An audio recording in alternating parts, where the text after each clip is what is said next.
नमस्कार. महाराष्ट्र योजना कॉर्नरमध्ये आपल्या सर्वांचे स्वागत आहे.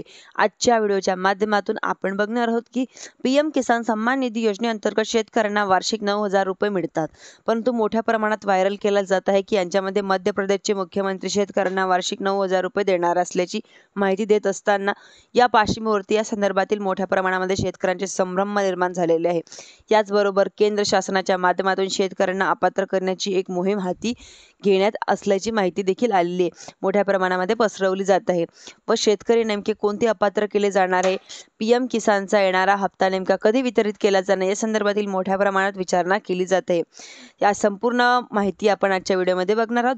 तुम्ही जर माझ्या चॅनलवरती पहिल्यांदा आला असाल तर चॅनलला लाईक, सबस्क्राईब आणि शेअर करायला विसरू नका. चला तर तुमचा जास्त वेळ न घेता आपल्या व्हिडिओला सुरुवात करूया. बिहार विधानसभेच्या निवडणुका सुरू आहे व 6 ते 11 दरम्यान मतदान कार्यक्रमाच्या पार पडत असताना या पार्श्वभूमीवरती निवडणुकीच्या प्रचाराचा धुमाडी सुरू आहे, मोठ्या प्रमाणात धडाका सुरू आहे. म्हणजेच की बिहारच्या निवडणुकीच्या एनडीए अर्थातचे प्रस्ताव मित्र पक्ष आहेत यांच्या माध्यमातून वचननामा देण्यात आलेला आहे की शेतकऱ्यांना पीएम किसान सोबतच बिहार सरकारच्या माध्यमातून देखील एक राज्य सरकारची योजना राबवली जाणार आहे आणि त्यांच्या अंतर्गत शेतकऱ्यांना वार्षिक 9,000 रुपये दिले जाणार आहे. परंतु मध्य प्रदेशच्या मुख्यमंत्र्यांच्या माध्यमातून पीएम किसानचे 9,000 रुपये देणार असल्याची माहिती देण्यात आलेली आहे व शेतकऱ्यांचे संभ्रम पसरवले जात आहे की एकंदरीत 2022 पासून आपण पाहिलं की योजनेच्या अंतर्गत मानधनामध्ये वाढ करण्याची मागणी शेतकऱ्यांच्या माध्यमातून केली जात आहे. परंतु याबद्दलचा कुठलाही प्रस्ताव नसल्याची माहिती वेळोवेळी केंद्र शासनाच्या माध्यमातून देण्यात आलेली आहे. म्हणजेच की सरकारकडे नाही किंवा सरकार अशा प्रकारे कुठलीही वाढ सध्या तरी नाही झालेली आहे व वेळोवेळी देण्यात आलेली आहे, ज्यांच्यामुळे योजनेच्या अंतर्गत सध्या तरी किंवा बजेट येईपर्यंत तरी शेतकऱ्यांना वार्षिक 9,000 रुपये दिले जाणार आहे.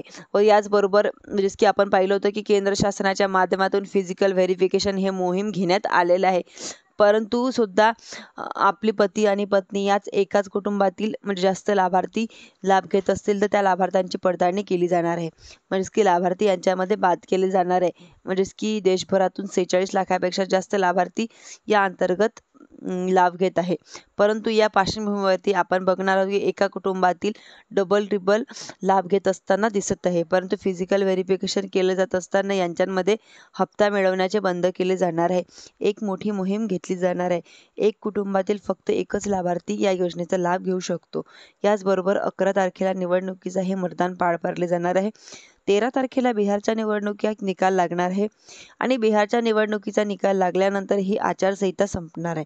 जोपर्यंत बिहार निवडणुकीची आचारसंहिता संपत नाही तोपर्यंत पीएम किसानचा हप्ता वितरित केला जाऊ शकणार नाही.